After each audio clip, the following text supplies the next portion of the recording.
环球大战线，深入世界最前线。我是董进桥。那我们节目今天录影的时间是12月25号，正逢耶诞节的这个时刻。那我们的观众朋友也是遍布全球各地，所以在这边呢，祝大家 Merry Christmas， 耶诞快乐，阖家平安顺心啊！马上介绍这集在耶诞节要加入我们讨论的3位来宾。第一位是前立委蔡正元，乔哥好，大家好。第二位国际情势专家赖岳谦，主持人好，观众朋友大家好。还有退役陆军少将李正杰。主持人好，各位观众大家好。好，欢迎3位加入我们今天的耶诞节讨论哦。那第一个话题呢，就要来看到中国大陆的半导体现在也要迎来一个有机会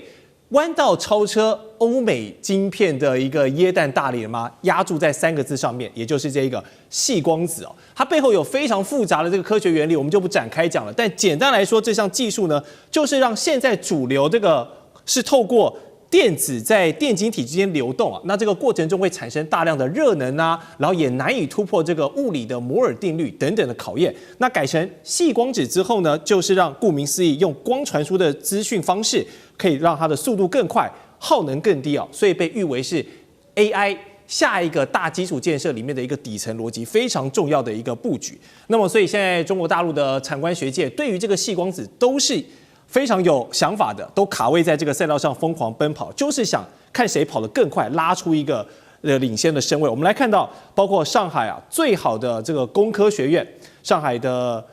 交大，他们现在有一个实验团队也在研发一个理论上呢，算力可以比现行的算力要高出1000万倍的这个 AI 光子晶片。当然这理论上，不然这数字太可怕了。那包含民间，我们看到有很多的这些矽光子的玩家都已经入局了，包含苏州的西联光芯、海宁的国科光芯，还有宁波的新速联光等等。其实大家现在都已经在开发这样新的技术了。那这个矽光子真的有这么强吗？从实验室走到量产，它还需要多久的时间？那么在这个 EUV 机被美国跟欧洲牢牢把控在手上的情况下，中国大陆可以押宝在这个上面，然后完成一次弯道超车吗？想先问一下委员怎么看这个现在中国半导体的另辟蹊径？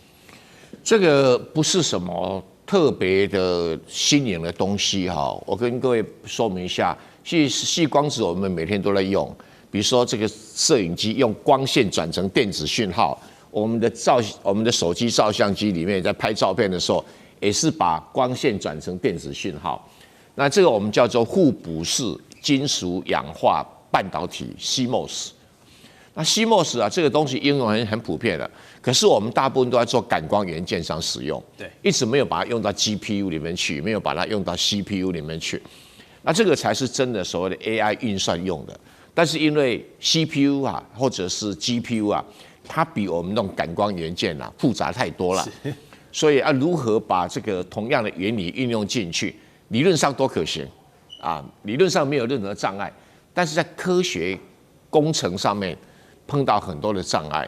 就是说，我们第一个要想到说，为什么我们要把原来的这种细晶电子改成这种光子呢？原因很简单，因为我们那个 AI 半导体量很大，运算的时候老是靠电子跑，一定会发热。对，电子在铜基板上跑，一散发热，就要用大量的电力来降热，来这个做冷却。所以为什么说要搞核电厂？然后又很容易故障，所以大家想一想，如果能够让光子在这里面跑，那这个原理就是我们以前的通讯大部分都是用电缆通讯，现在都改成光纤通讯了。那光纤通讯可行，可是要把它缩到那么小的范围里面去，那这就一门高科技了所以里面很多转折而且要进行可以做张量运算我们平常讲就是说向量运算、矩阵运算，向量到了张量运算，能不能那么顺利做到那一边？现在大家在攻克这个技术，理论上都 OK。那中国大陆很多对，其实我所知道，台积电在10年前就开始做了10年前就开始做了。那可是到目前为止要到达商用的阶段，似乎还有点距离。那这个什么时候会成功，真的没有人知道。就像说，大家在做大 AI 大语言模型那个你想想看华为的盘古模型出来几年了？真的，好多年，可是大家都摸不到边，一直没有很成熟。一直到 OpenAI 这个起点出现了，出现了生成式的概念，而且做成功了，大家全部都转向，是全部都转向，走向生成式了。所以什么时候会有一个比较大的突破？我知道这些公司都很努力，但他们从周边的这些晶片开始往中间做，做到可以做并行运算的 GPU， 这个努力是值得肯定的。其实理论上没有理由不能攻克，那可是在实务上要到达可以跟现在市场上的细电子的晶片来比的话，似乎还那么一点距离那当然有人想到说，那我可不可以用混合式的像电动车一样，我用混合电池，有人在考虑也有实验室做出来了，就是某一部分用细光子来取代，那没有办法全部取代，然后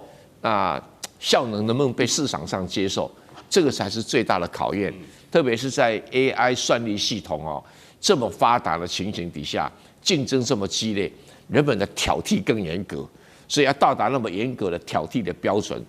真的大家一起加油。那中国当然投下去也不少，那美国以前的投过，那后来因为不赚钱，而且又做不好，所以最后通通离开这个行业。没关系，美国离开，中国来，这试试看，说不定很快可以攻克。那你说要我去预测多久可以攻克？我想业界没有人敢判断，因为它好多节点都还没有突破。但是如果突然之间，比如说苏州突破了 A 点，海宁突破 B 点，宁波突破 C 点，搞不好众志成城，就真的一睹万里长城就被它推倒了。是。所以矽光子这个领域大家现在都疯狂在研究，大家都在期待一个起点，像当年 OpenAI 这样的出现。那说到 OpenAI 就不得不提这2年可以说是 AI 的大语言模型真的是改变了我们现代人的生活模式真的有一种不太真实的感觉，因为这个进步的速度、更新迭代的速度太快了。现在不管是文字、图像、影像，还是海量这些迷因梗图相信每天都充满着我们每一个人的手机跟社交媒体。那么接下来就是要筑高墙，然后广积粮了嘛。那这个粮呢，肯定就是 AI 的基础建设你离不开电力跟算力，这绝对是还是重中之重。那刚才提到很多这个矽光子，如果用 GPU 比喻 AI 领域呢，它像是它的大脑，那矽光子就像是这个光速级的中枢神经系统，所以它是支撑下一代超大规模算力，如果你要把成本压到最低，你离不开的一个底层技术。那刚刚提到了，不管是中国的企业现在都在摩拳擦掌，全球大咖其实也是布局以深。刚才委员有提到，台积电10年前就已经有这样的想法，有在着手了。那不管是 NVIDIA、辉达、Meta、祖克伯等人，台积电的魏哲家这些大佬们都加大进度在研发，就是要确保现在在 AI 这个赛局里，他们是领先的领头羊集团，不能落队。好，这是否意味着谁能搞定矽光子，那么下一个阶段的 AI 赛局里面，谁就可以当大佬了？赖老师，当然是这样但是问题是谁能搞定，谁也不知道可是你不搞了，你绝对就没有。对这很简单。你刚刚提到的 AI 我们都知道它数据库很重要，数据库它为了要运算，所以它需要大量的资料传输进来。对，所以它需要有大量的运算中心，有大量的晶片那当这些数量越来越大的时候，它的体积越来越大，它的电量需要量越来越大。可是问题就是每一个国家或者每个地方它都有空间，都有限制。例如说美国现在电力上有限制了，有问题了，那它的盖新店的能量能不能赶得上它的 AI 的需求？那如果一旦拖对了，赶不上了，它就限制住 AI 的发展。而中国现在的电力是充沛的，对，所以它的 AI 的发展的空间是巨大的。但是问题是，当我们的 AI 的运用量越来越大，它需要的晶片的厂越来越大，运算中心越来越大，那地球是有限的，现在有开始考虑到往太空的方向走。可是问题就在于，怎么样把这个体积缩小，怎么样把这个耗能缩小，怎么样把频宽拉大然后怎么样让它产生更多的功能，这个时候就是光子了。因为光子它比电子它跑的速度更快我想这个大家都知道，它的耗能就更小。另外一个就是它频宽更大，电子的频宽还是小于光子，还有最重要的地方就在于它的体积更小。我刚刚谈到了体积。对。那在这样的一个三小这个4大优点中，谁能够做出矽光子，把它这个光子跟矽把它结合起来，那谁就是赢家。我们刚刚谈到，就是如果你不做，那你就是再也没有机会了，因为你一定是零。为什么？因为你永远就只能依赖别人做出来的。好，这是第一个。那如果说你去做了，你不一定成功，也就是说你投下去的钱相当有可能都打水漂。如果你的这个钱袋子不够深，你可能投到一个程度以后，你的钱袋子用完了，结果你的快要到临界点、突破点，结果你做不下去了，被别人接手了，那你可能也是打水漂。所以谁是最好的一个点？那这个大家也都在尔虞我诈嘛，这个也是一个争点。可是大家都知道，谁做成功的，他掌有自主的知识产权，他就是一个大赢家。因为台积电如果不做，刚刚委员说台积电10年前就在做，台湾基体电路是电子不是光子可是如果说有一家公司有一家半导体的，或者是他做出光子了，那你台积电你以后还有什么？你根本没有了，你什么都不是了。那这样的情形下的话，台积电当然要砸钱下去。可是问题就在于能不能做得出来，台积电没有把握。原因很简单，我们来看看最后你会发现这一些产业公司企业，它都要跟学术单位要挂钩，要整合在一起。也就是说，它需要的是一堆大脑袋的人。而这个大脑袋的人，他基本上是在大学、研究所、博士班里面来培养、来供应的，那问题就在于说，台湾的大学投资力够不够？例如说我们的清大、交大、台大、台积大，那个台科大，你国家给他的资金投资到底多少？它本身能不能供应，能不能支撑，或者是能不能够走在科技的前沿上？台湾目前的整个学术能量看起来，我们的大学并不走在那个所有的尖端科技的前沿，这个就是我们最大的危险。日本也脱队了，日本现在已经没有任何一所大学，它是走在科技的前沿了。那现在走在科技前沿的剩下谁？其实剩下就是美国跟中国大陆。美国跟中国大陆的大学，他们是走在科技的前沿。那这样的情形，他们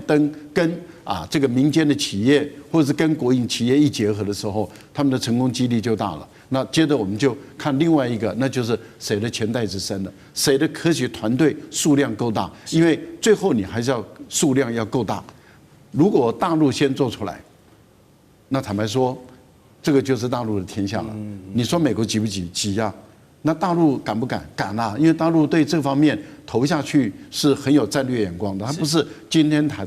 头，他们很早就在投了。所以我个人认为，以目前来讲，对美国来说，它的压力最大就是如何跟大陆竞争，而不是看到其他的国家。台积电在这个部分如果我们的大学没有给予足够的资金，让这些教授潜心的去做研究，你说怎么能够发展出来？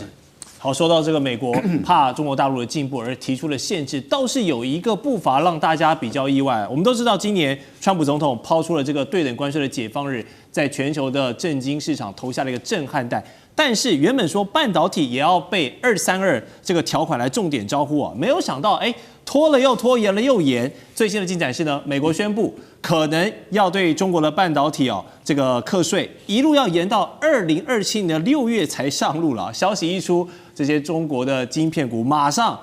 都应声大涨，因为好日子还有一些时间可以过。好，是什么原因让我们的关税侠川普总统选择缩手？这个关税大刀都举起来了，结果延迟砍下去，是想帮美国的本土供应链来争取时间吗？还是说这是2027年美国背后有更大的陷阱？将军，其实拜登时代跟川普时代他们的晶片战略是完全不一样的在拜登时代的话，他对于那种先进制程，他是对中国是采取封锁管制的，但是对成熟制程来讲的话，他是采取用调查的手段。但是到了川普时代来讲的话，他对于这个先进制程，目前我们看到它是开放了 H200它是逐步的开放，就是我有先进的一代来讲我可以开放我的这个次一代的晶片卖给中国，但对于成熟晶片来讲的话，他就把它当作筹码化，然后来当作谈判的一个代表。所以大家不要想说2027年才上路，这个那是他的谈判的一个手段，他非常的灵活。2027年你怎么知道他不会开始苛征这个关税？如果那时候苛征关税来讲的话，对美国来讲，他又有更多的谈判筹码那第二个来讲的话，我们这次来讲，拜登时代哈，它对于成熟晶片来讲的话，它大概只是美国贸易代表署只是启动用301条款来启动调查，那调查的项目大概限于汽车，然后国防，还有这个电子、医疗哈，这个等等这几个方面来做调查。但是到了这个川普时代来讲的话，他除了用301条款之外，他还加上232，也就是国安条款来加以调查，而且调查的项目哈，包括到电子产品，他都将它列入调查对象。所以大家不要以为说川普来讲好像放松了，事实上不然，他调查的使用的法律来讲，比拜登时候更多，而且调查的项目来讲也更广哈。那第三个来讲的话，原来拜登的时候，在2024年12月，去年的时候，他只是调查完以后，他对于什么时候要开征关税，他并没有讲哦，他并没有时间点，也没有税率多少都没有讲。但是到川普来讲，他就直接明的跟你讲，2027年哈就要开始这个开征这个成熟晶片的这个关税，但是税率多少，他现在还保留。所以很明显的，我们看出来，川普来讲，他不是跟中国示好，绝对不是因为在韩国跟这个习近平两个见面之后，然后双方来讲的话，有一个关税贸易休战的一个协议，然后放松，而不是我觉得他只是说是更加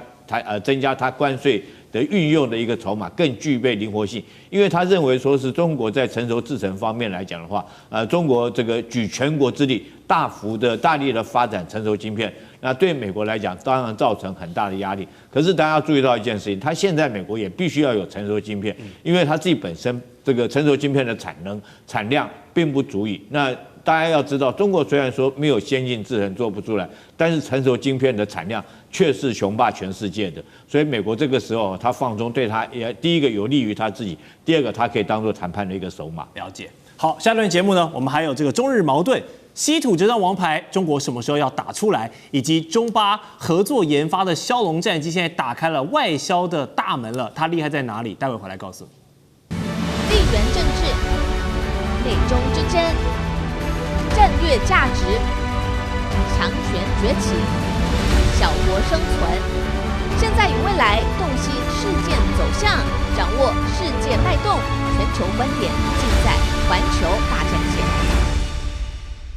好，环球大战线的讨论焦点，我们现在把局势来看到东亚，日本跟中国大陆现在这个矛盾呢还在持续，两国之间航班已经取消达到40%了。那么中国接下来的杀手锏会拿出连美国都招架不住的稀土王牌来限制日本吗？我们来看个数据啊，中国海关呢有统计，在11月大陆的稀土磁铁的出口量是成长13%的，已经接近7000万吨的水准。但是对日本的出口呢，还大幅增加哦，高达305吨，这比10月又增加了35%，所以货是继续卖的。而且11月7号，当日本首相高市早苗抛出了“台湾有事就是日本有事”这样的说法，然后引发了中国大陆非常大的反弹之后呢，我们看到这个中国限制了旅游，限制了水产，但是重要的稀土还是继续卖。那日本这边啊，他也知道这个稀土是未来的方向，也不能受限于人啊，所以他们近期也宣布要开采在这个深海的一个稀土，甚至跟中亚国家来合作。那目前中国对日本的稀土供应策略呢，是养套杀吗？还是说，虽然高市早苗说了一些让习主席不是很开心的话，但是还没有到要打稀土这张牌来制裁的程度？想先问一下赖老师你的看法。稀土是这样的哈，因为你开采稀土提炼，最后你还是要来卖的嘛，不然你就没有必要去开采去提炼它嘛啊，因为开采要成本，需要钱，提炼它会需要成本，会需要钱，而且呢，它还需要很多的技术，需要很多的设备，你最终还是要把它卖掉来赚钱，你才能够继续让它生生不息、永续经营。但是问题是，如果有一些国家，它对于你做一些科技上的限制跟禁止的时候，你当然也要拿出一些东西来反制。那你就看说哪一些东西它没有，刚好稀土就是你这些美国等相关的国家它所没有的，或是缺少的，那当然就可以用这个来控制、限制它。其他的国家一样可以供应。但是问题就在于，美国也都知道，日本也知道，日本10几年前的时候，它就被这个中国大陆禁止限制过稀土，因为他当时也要用半导体来遏制中国的发展。那中国大陆就说好了，你半导体原料那限制我，那我稀土我就不给你了。那也造成了日本当时产业界的一阵恐慌。10年前日本就已经说要去挖这个深水的泥土了。10年前已经投资了，搞了10年了。那为什么没有成功？非但没有减少依赖，反而更加深依赖。这原因很简单，南鸟岛或者是最早他们说在冲之鸟礁那边有发现有稀土，可是问题在深水海域中，你的开采起来的时候，你开采的设备，你开采的数量，还有你的整个成本，到最后你在提炼它的时候，那问题就来自于精加工，你还是没有这个能力。那你要具备有精加工的能力，就是精炼的能力了。你基本上你还是需要有学校，要有大学的教授，有研究生，有这些科系的学生来帮助你，然后你还要再做设备，所以这些都需要很多的钱，需要很长的力量的投资。那问题就在于，当你在做的时候，中国大陆已经是非常有效率的了，非常有效率，而且本身是非常好的稀土矿。因为大陆都是在最好的稀土矿这边来去开采稀土，所以它的提炼、它的开采提炼到这个最后做成精炼的时候，它已经是一条龙的一种方式，所以它成本已经可以控制到非常好的一个程度。那你日本，你的成本呢？你的成本很高，你的成本很高，你的价格就非常的高。你价格很高，我们的问题就来了。第一个，你是国营企业还是民营企业？如果是国营企业，可以政府来贴钱。对。可是如果你是民营企业呢？那问题就在于为什么我们会说美国跟欧洲跟日本，你打死我也不相信你做得出来，因为你一定是民营企业。为什么？美国这样的一个资本主义国家没有国营企业，它一定是民营企业。好，那你民营企业，如果你用政府的补贴，我可以告你，可以到 WTO 告你。也就是说，补贴的企业它要受制裁的，补贴的国家它要受制裁的，所以我就有个筹码来去制裁你了。所以补贴本身会被制裁。第二个就是你开采出来以后，你的数量自己国内能不能满足你的这个经济效益？是。那你国内的数量不够，因为中国大陆是卖到全世界。那我如果美国或者我日本，我自己开采出来，我只卖到我自己的国内，那这个市场太小，它要卖到海外去。可是问题是你卖到海外去没有这个竞争力，那你卖国内，你的企业它的价格这么的高，那我国内的买家。我可以从中国大陆买便宜的，我为什么要买你贵的？那目前美国他们的主张是说，那我就做一个最低价位的定价，说你不能够买于最低价位。可是我如果是买家，我为什么要听政府的？我为什么要买贵的稀土？我不买中国大陆便宜又好的稀土？所以这个部分里面，你是不是政府又要补贴它？一补贴可不可以告？可以告。然后如果你禁止中国大陆的稀土进来，那基本上来讲还是可以再告你。为什么歧视性的贸易行为？所以你会发现到最后，为什么美国早就知道它缺稀土，澳大利亚也都知道，全世界都知道，就是做不起来，都做不起来，就是因为它有我讲的这些限制，所以它永远做不起来。日本也别想，我个人是认为大陆现在的态度就是说，看你日本嚣张到什么时候，什么时候使出杀手锏，那就是你日本。因为要用就要用到最大的力道，所以我个人认为大陆现在事实上是在慢慢的养到可以的时候就用出来，就直接出牌了。好，那么日本还有另外一个引爆的点就是这个永和论哦，因为高市首相以俄乌战争为例呢，他积极推动这个安保3文件的修改计划，就是希望让无核3这个原则里头要删除其中不引进核武器的规定啊。这么一来会有哪一些变化呢？就是日本可以在国内部署美军的战术核武器，还有核武潜舰等等了。那这样子的军事假想敌是谁？相信就不言而喻嘛，一定是剑指中国大陆了嘛。对此，那中的外交部发言人林健，他当然就要出面来批评啊，说日本这样是破坏区域和平，然后中方是要坚决防止日本的军国主义啊，叫死灰复燃。不让你做这个核武，你还要想去改原则，这当然是不可以的问题。好，现在高市首相想改这个安保3文件，问题是这有这么容易吗？而且背后的老大美国他会允许吗？将军，我先解释一下什么叫安保3文件哈。那个我们这个请这个导播 Fox 在这个我们这上面的安保3文件，我跟各位解释一下，你就了解说这一个国家安全怎么回事？第一个，我们看到是国家安全保障战略。一个国家的安全不是只有靠国防军事，它包括地缘战略包括你的军工产业，甚至于包括到你的国家的一个经济实力，最后还有国民的心理，整个都已经包括在里面。那我们讲这个日本这个国家地缘来讲的话，你看到它国土非常的狭长，是根本就没有任何的战略纵深可言，而且它周边所面临的都是大国都是国土纵深很大的国家，包括到俄罗斯，包括到中国。所以在日本这种地缘战略上面，而且中俄两国都是核子大国，你贸然发展核子武器来讲的话，试问一下，以你日本这种这个国家的国土没有战略纵深状况下，如果说一枚核弹就足以将你所以南北完全切断。那当然，民众的心理你也要考虑到，民众心理到底愿不愿意这个恢复日本的军国主义，尤其是说日本这本身这个经过2次世界大战被轰过2颗原子弹，很多的民众记忆还犹新然后他们愿不愿意要用发展核武来嚇阻自己国家被核武打击，这是国家安全保障战略。第二个，我们讲到是国家防卫战略。国家安全防卫战略是支持国家安全战略，但是国家安全保障战略却是指导国家防卫战略。简单的讲，就是国家的国防政策要采取什么样国防政策？你到底要采取攻势的国防政策，还是要采取守势的国防政策，还是要采取恢复你日本自己本身以前的自卫队的和平宪法的宪章，还是要恢复成一个军国主义，恢复所谓他们自己所谓的一个正常国家，建立一个正常军事武力？那依据这个我们刚刚讲的，我认为说是就日本来讲的话，你当初因为有的这个和平宪章，采取只有一个自卫国家的能力来讲的话，不采取军国主义的政策，所以才能够确保你2次世界战后80年的和平没有经过战乱，而且你可以将国家很多的这个原来用在军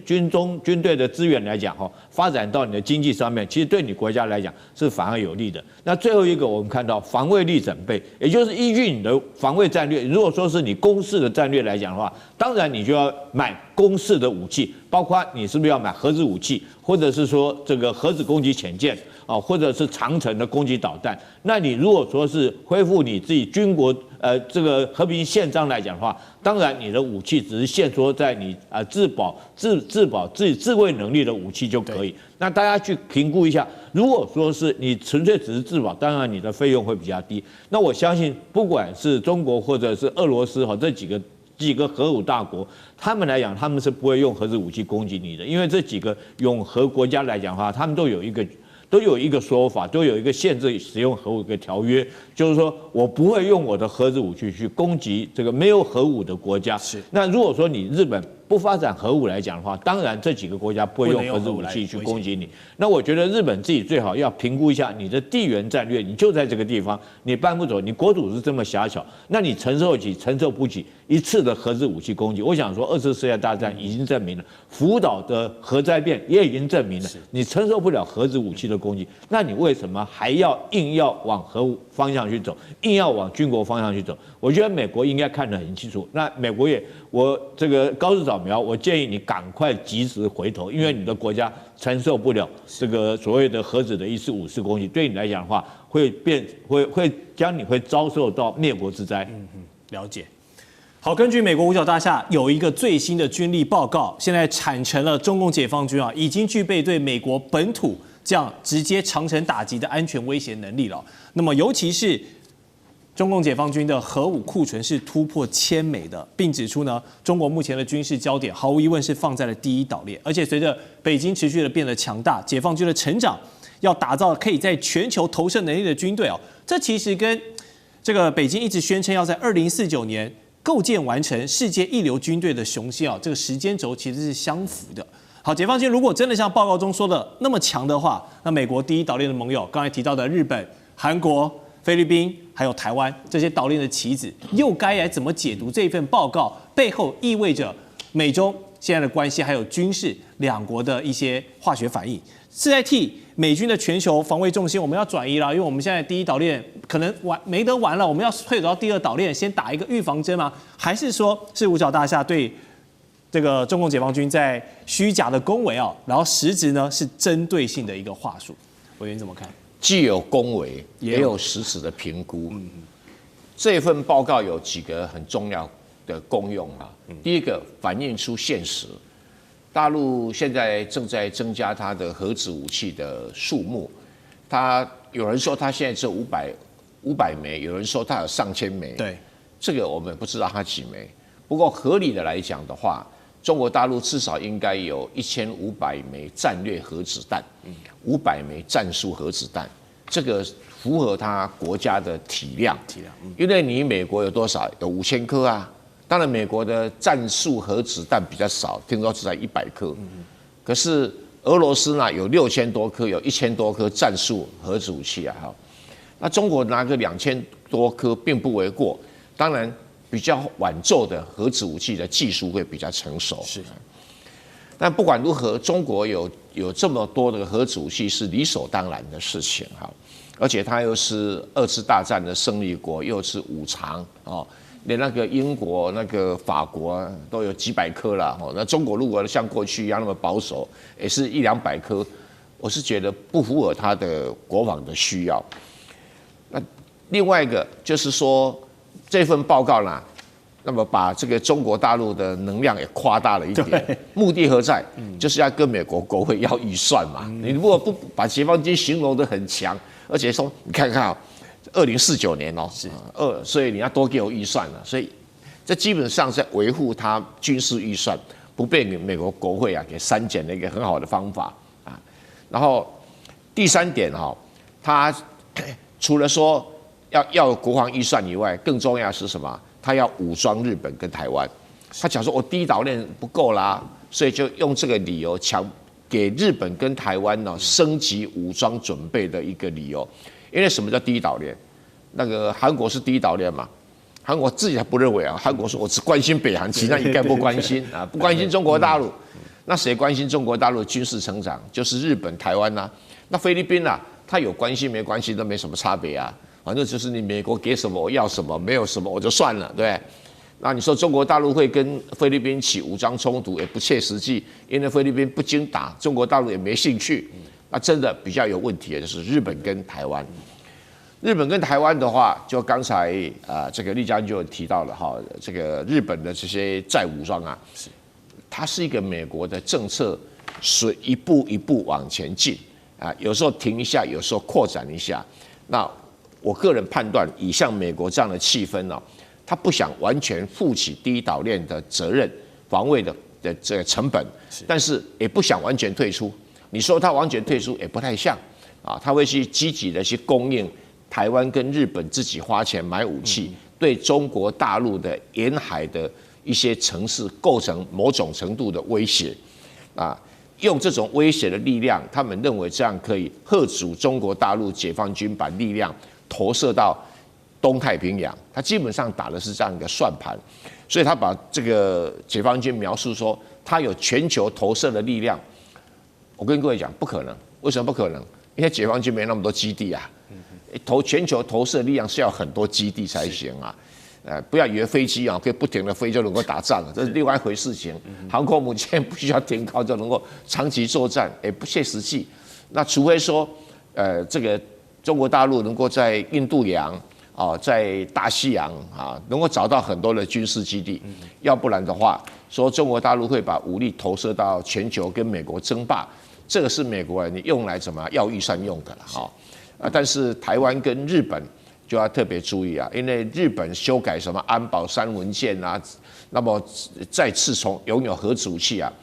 我个人判断是在美国的这种战略思考上，这是不可避免的。那台湾的军事经费要常年维持个5% GDP 以上，也是无法避免的，因为这2个都是美国的附属国，一个比较大的位阶比较高的附属国，一个位阶比较低的附属政权。好，那就看解放军怎么去应对啦。好，稍后回来呢，我们还要再把话题转到俄乌战场，来看看现在乌克兰最新提出的这一个自由经济区啊，有没有办法实施？以及这个乌克兰如果真的办了选举的话，泽伦斯基面对这个扎卢日尼，他有连任的可能性吗？我们待会回来。地缘政治、美中之争、战略价值、强权崛起、小国生存。来洞悉事件走向，掌握世界脉动，全球观点尽在环球大战线。好，回到节目现场，都已经过到2025年的年末了，只能说这一次俄乌战场上面的冲突还是持续在发生，比较遗憾。因为耶诞节照理来说呢，是一个大家可以团聚、可以平安的时刻，但是俄乌飞弹、无人机还是继续打，这也让这个天主教的教宗莱昂14世啊，对此是深表遗憾跟悲痛。那么乌国总统泽连斯基呢，日前就表示哦，经过了美国代表团还有他们在这个迈阿密的积极的谈判之后呢，双方现在就俄乌的停战问题又达成了一个20点的提议哦，反正就是针对之前的这个计划又删删改改，又推翻又重弄，反正就是一直在更改。那里面要拎出来讲的重点呢，就是乌克兰放弃加入北约之后呢，他们有另外一个大让步呢，就是考虑在乌东要设一个所谓的自由经济区哦，然后呢这个部分要允许乌克兰维持80万人的一个军队规模。所以从这个态度我们可以看，乌克兰想用这个乌东的经济区来换取这个俄军呢不要从顿内茨克这个撤军的筹码，但是普丁要不要接受又是另外一回事了。所以我们看到经济跟军事现在两者这个比重在互相的拉锯。那乌克兰提出这个自由经贸区，此举是灵光一闪，还是说有些不切实际呢？蔡委员，你最懂经济的，你觉得以现在这个情况提出这个自由经贸区有吸引力吗？鬼扯淡，怎么可能？这个是在讲笑话，那在骗自己、骗老百姓。其实自由经济区就是用一个理由把它土地割让给这个俄罗斯嘛。你说自由经济区谁管？大部分在俄罗斯的土地旁边，你怎么管呢？那你说乌克兰不想撤军，现在已经不是你想不想撤军的问题，是你想不想死亡的问题嘛？大概现在大概还有3万人走的军队，在这个乌东地区嘛，在顿内茨克。那你这个3万人要不要撤退？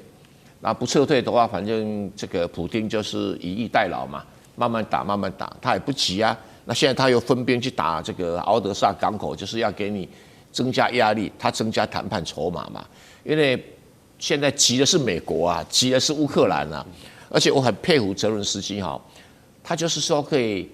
面不改色啊，毫不急躁，可以说谎话。他现在还可以说我是个强大的乌克兰。他要不要承认他是个残破的乌克兰？所以这种演绎的功夫啊，果然是演员底子，无比的佩服哈。事实上如何呢？你说允许乌克兰80万人的军队规模也不切实际，为什么？乌克兰男人都被打光了，你来了个80万，你老弱残兵构成个军队有什么意义呢？也没什么意义啦哈。所以这个就是一个壮胆，一种欺骗老百姓的一种。你看吧，我还维持80万人，你看吧，我还乌东还是我的领土。啊，这个是怎么说笑话哈？怎么笑话哈？那以前是什么28点、22点、19点那个20点，那现在丢到普丁，那普丁搞不好丢个几点出来，对不对哈？那普丁其实在利用一个策略，就是说，反正我不能跟你谈嘛，给你美国面子嘛，给你谈嘛，那不要让人觉得我不想和平嘛。那我想和平是你不答应我的条件呢。普丁的战略这种规划基本上是这样啊。可是你要和平，必须满足我的条件。满足的条件就是你乌克兰倒台，就这么简单。逻辑上你不要想太多。所以我只能说，可怜的乌克兰人民啊，自己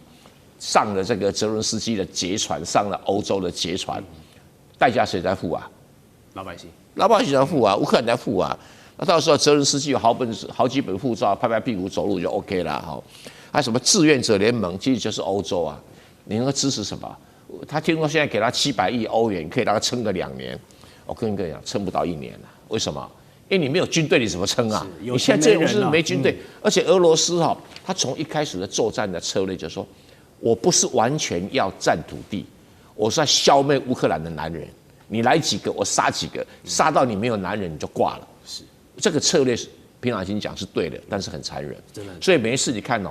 他。经常看看势头不对，他就后撤。后撤等到你乌克兰军队来，他利用他的空中优势，不断的轰炸，那很省事啊，所以才会造成一个结果：俄罗斯死亡的士兵跟乌克兰死亡士兵是1比20上次在换遗体的时候是1比40那你这怎么打？我这个他简直讲他是说开那个绞肉机来跟你打仗啊。那你泽伦斯基不懂吗？他当然不会不懂啊。可是。乌克兰自己选的，自己选择了总统，那自己要去面对。好，确实像委员讲的，这个战争真是很残酷哦。虽然普丁的策略很简单，但是也非常有效。真的就是乌克兰如果没有男人的话，这个国家之后的命脉跟底气就真的是整个都卸光了。好，还有一个重点就是乌军现在23号宣布，他们要撤出坚守超过3年半时间，非常长的一个时间的顿内茨克州的一个重镇西维尔跟斯克这个地方。那另一方面呢，现在乌克兰硕果仅存的港口城市重要的敖德萨，现在也可能成为了俄军的眼中钉啊！因为如果一旦拿下这里，意味着你乌克兰的海上物流通道就彻底结束了。不好意思，你就暂时变成一个内陆国家了。所以西维尔斯克还有敖德萨这2个战略意义绝对是很重的。如果请厉将军站在现在乌方跟俄方我们这前线指挥官的心态上，你觉得要打下这2个地方的战略思考，现在双方分别要做最迫切的事情是什么？我觉得西维尔斯克这场战役可以列为历史，以后当做军事教科书级的一个教材，一个战史当然我们不能光看这个点的战役，你必须要全班来看，你才会了解我跟各位讲，这个确实是非常的，我们不得不佩服这个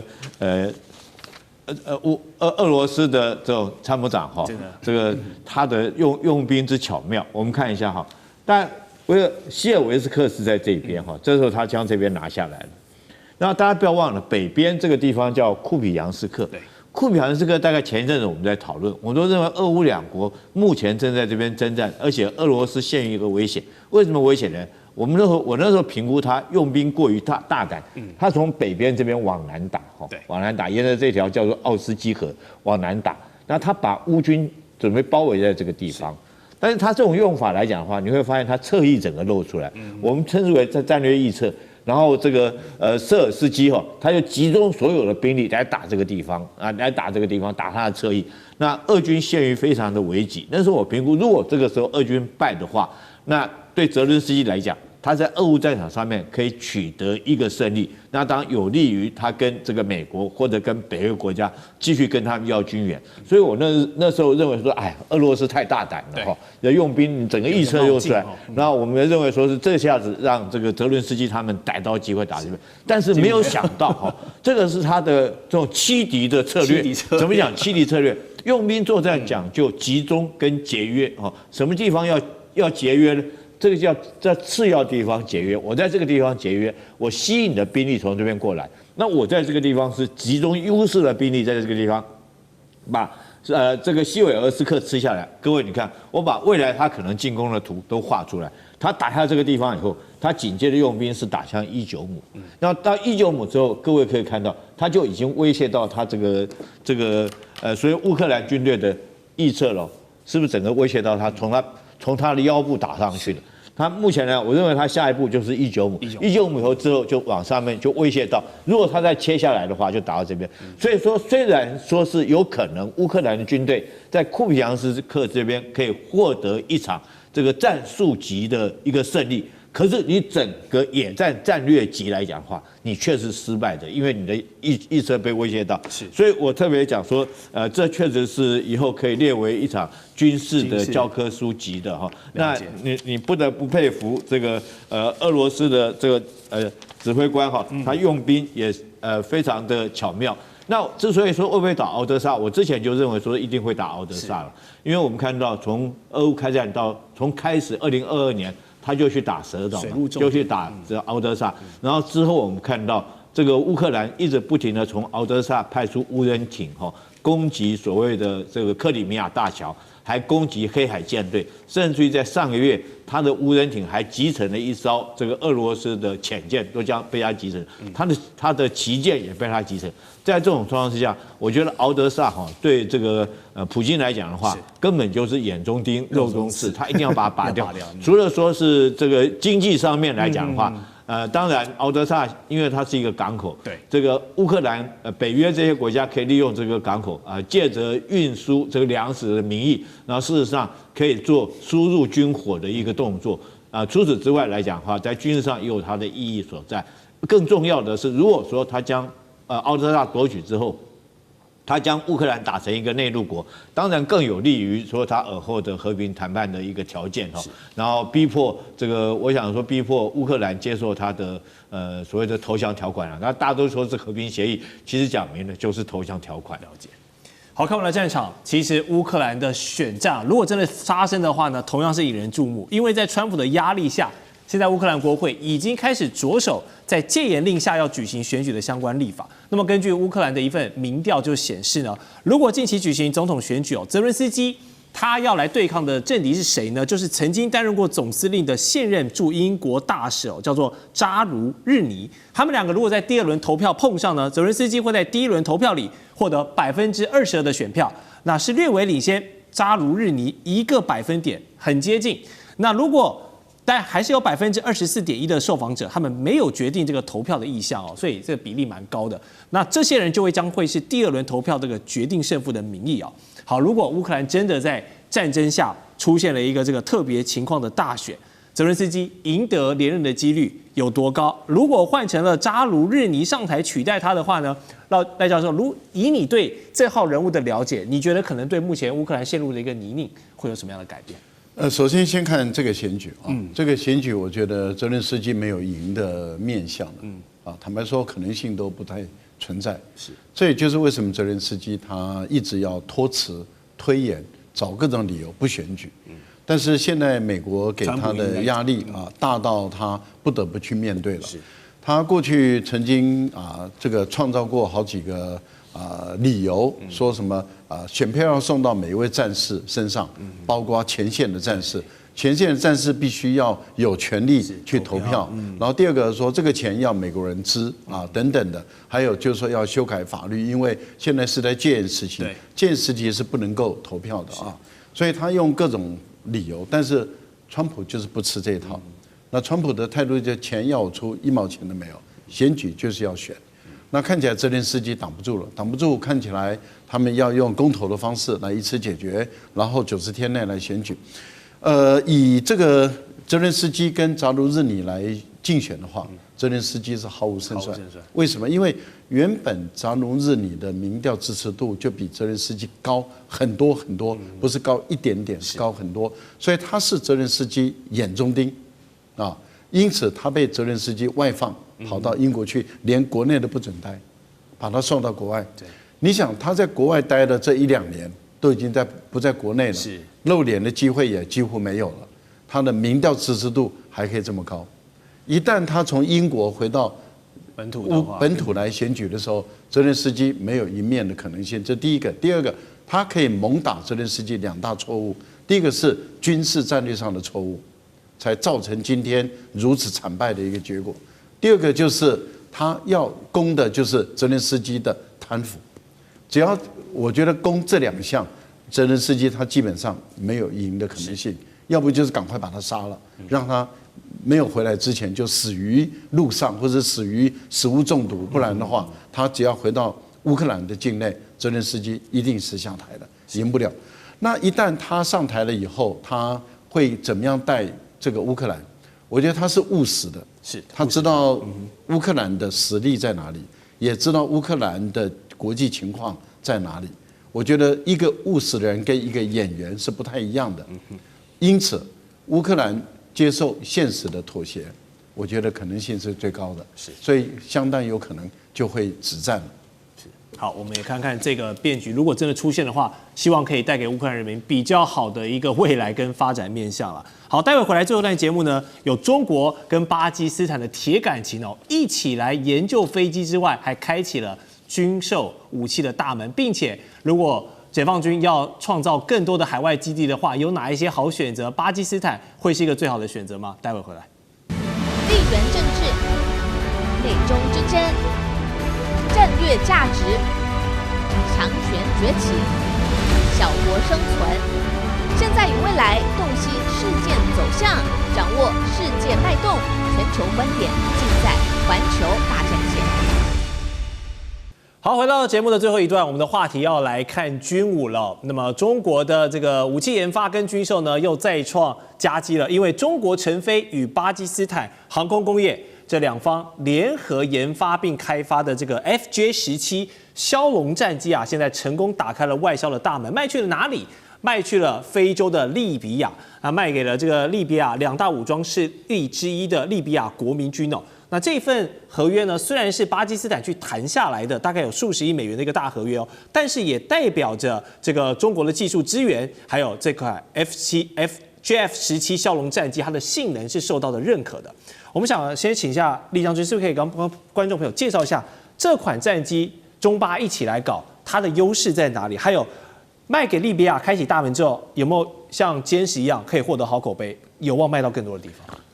这个利比亚哈，自从他们的之前的军事强人格拉费被美国干掉之后哈，利比亚国家陷于一个内战跟纷乱的一个状况。目前来讲，利比亚大概可分为2大势力，一个是在这个西边这边的。但是这个国民军是联合国承认的，对，承认。另外来讲的话，东边跟南边的这个政府哈是这个联合国并没有承认它，是野路子。但是这个巴基斯坦是将这些武器是卖给东边的这个军阀为主哈。合理来讲的话，你这等于是这个违反联合国的规定，因为联合国对这个东边这个军阀来讲的话，它是采取武器禁运的。那巴基斯坦居然将这武器卖给他，但是也看出来联合国现在也是形同虚设了哈。你讲说武器禁运，那巴基斯坦去卖，那你一点皮条也没有，你也一点没办法，因为你如果说没有这种实力，你只是条约上面，那他们不遵守就不遵守。那这次我觉得巴基斯坦能够卖给利比亚这个枭龙战机，确实是非常重要的一件事情，因为代表枭龙战机哈，它在这个印巴空战之中，虽然说印巴空战并没有枭龙17，那是歼17。可是它整个作战体系大概是一致的，所以有获得很好的口碑。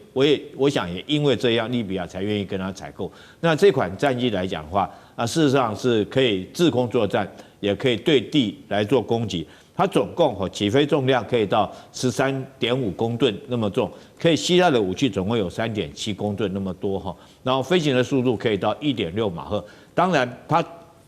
总共有7个挂架哈，7个挂架当然可以携带的，包括空导弹以及空对地的导弹哈。那我想说，对于利比亚来讲，当然是非常重要。当然这也代表说是不要讲说中国啦，我们中国大陆。我们都知道，以前武器输出国家大概美国或北约的这些国家才有能力做到武器输出哈。那其实来讲，就是中国大陆跟苏联哈、俄罗斯有这个能力做武器输出。那现在如果连巴基斯坦都可以做武器输出，我觉得这对全世界来讲是一大转捩点的开始。就连巴基斯坦，它从中国那边获得的技术的这种枭龙战机。都可以做到出口，那可见的以后来讲的话，对于中国大陆以后他们军用品的出口，那我想说更是一大利多。是，好，这个中巴的合作呢，其实不只是一起要造飞机啊，还有更大背后的一些未来的考量。我们来看到，根据美国陆军这个最新公布的《中华人民共和国2025年的军事与安全发展年度报告》呢，就指出解放军正在积极考虑要增加海外的军事基地了。那么这个中巴都称铁感情啊，绝对是大陆考虑建立基地的首选之一啊。另外很多地方也都被列入了这个名单，包括了安哥拉、孟加拉、缅甸、古巴等等一大堆哦。可以包括它的选址，不管是民族性还是政治差异性，其实都是蛮巨大的。那特别是解放军希望建立这个军事访问马六甲海峡还有荷姆兹海峡通往非洲、中东的海上交通线啊，所以这个共军期待打通任督二脉，那么巴基斯坦可以作为其中一个关键的穴位吗？刚才我们跟委员在稍早也谈到，就你认为现在解放军还欠缺了全球投射兵力，因为飞机要停要加油，航母要停靠，但他现在要开始部署更多海外基地，巴基斯坦也是一个好选择吗？巴基斯坦非常靠近荷姆兹海峡，波斯湾，这当然是一个天然的好地点了。但是它跟它的瓜达尔港的建设是有关系的。那瓜达尔港的整体的建设还在进行中，因为要做一个补给港比较简单啊，比如说在这个柬埔寨的云南港很容易作为补给港，要做个又给军事港口要有战斗能力，那就是一个大工程了啊！你各种装备啊、各种设备啊、武器弹药啊，都要很齐备啊，不是说我随便找个什么安哥啊什么东西就可以做出来，而且意义也不大，就是你的战略的这个区块位置，对，是要做什么用的？那你比如说你波斯湾对中国石油进口是有重大利益的，船怕被人家扣押等等的。那所以你在这个有意义比如说还有中国的商船怕被海盗拦截，在索马利亚附近的基布地，那有意义那可是就马六甲海峡的话，中国还要跟缅甸还要再商量一下，因为最靠近马六甲海峡就是缅甸。然后缅甸在靠近安达曼群岛的北边有几个小岛，中国已经买下来了，不是买下，租下来了。然后未来会不会开发成军事港口，现在还不清楚但是因为那个安达曼海靠近安达曼群岛的北部那几个小岛中国是租下来了，但是安达曼岛本身是印度控制的，所以这里面可能还有一些战略的考虑啦。那如果是用缅甸本土的话，那也可以啦也可以啦。可是中国现在可能也不急因为它航空母舰都还在训练，还在运转要跑到印度洋，所以印度洋对中国是很重要的。没错。那因为涉及到红海、苏伊士运河等等。那你说非洲呢？非洲基本上就是基于它中国大陆在非洲的矿产很多嘛，所以可能安哥拉很多是有考虑。那至于它这个美国报告说到古巴，不至于啦。哎呀，古巴是美国这么近，他不会让你过去的。这个有点夸张，对，有点夸张好，对啊。好，那我们最后来看这个巴基斯坦的海军参谋长这个纳维尔阿什拉夫他就表示呢，中巴的合作其实是方方面面，不止刚刚看到的枭龙飞机他们还合作一个叫做汉国尔级的潜舰。预计明年呢就要正式在巴基斯坦海军服役了。这艘潜舰的原型是谁就是解放军的093B 潜舰是原型生产。那巴基斯坦也是付了50亿美元，以下采购8艘，前4艘中国负责建造，后4艘就开始要交接给巴基斯坦方面来组装，也算是一个技术有点转移的部分此外，中国也为巴基斯坦海军打造了这个054 AP 型的护卫舰，然后在海军服役，获得了参谋长是高度评价所以我们看到中国的军武科技从海到空都帮助巴基斯坦，可以说是武装到了牙齿上。那针对谁呢？我相信最大的苦主就是印度所以看到巴基斯坦这样一直不断的跟中国武器合作变得越来越强，印度的心理面积现在应该很大了，老师。印度当然有压力因为印度现在它同时得罪东西两边的2个国家，一个是孟加拉国，现在的关系也很紧张；另外一个那当然就是巴基斯坦，长久的敌人中国大陆跟巴基斯坦的这种铁杆子兄弟的这种关系很深了。你也看到了这个歼10C的辉煌的战果那现在093B 这个核动力潜舰它攻击性很强的，而且也是中国大陆目前他们在使用的一个主力的那个攻击型的战舰之一另外054这个导弹护卫舰也是中国大陆目前还在使用的。前段时间穿越公国海峡也就是054有的时候中国大陆的航母它会搭配055跟052，有的时候它是搭配055或者是054，或者是有时候就是055、0542艘，然后一个补给舰，那么去穿越大隅海峡，所以它是大陆攻击能力很强的。应该是64垂发我记得好像是64垂发，我记得应该是的可能还要再查一下。它是一个也是大陆所使用的主战的护卫舰，所以它的这个灵活速度是很快的。这样的一个战舰提供给这个巴基斯坦，而且协助它建造，这个意味着也就是说强化了巴基斯坦海军、空军跟潜舰的一种作战的制造能量当然会牵制印度了。印度当然哇哇叫了印度目前来讲，它的获得的来源，除了就是过去陆军的武器很多是从英国买的，然后它的海军的武器跟空军的武器是从俄罗斯买的。那现在它一直想打通跟美国购买这个战机，但是美国的这个情况都并不顺利的情形下，印度更想是自己制造。但是印度在自己制造战舰、潜舰、战机这个部分，甚至连航母都不顺利。印度自己制造的都不顺利。那采购的本身这个我们看到它的维修跟使用的情况，也并不能发挥他们原有应该战舰的能力。所以我觉得以孟加拉以巴基斯坦现有的跟中国大陆的军事合作的这种密度来看的话，这个当然对于印度是会构成很大的牵制作用，包围中国大陆。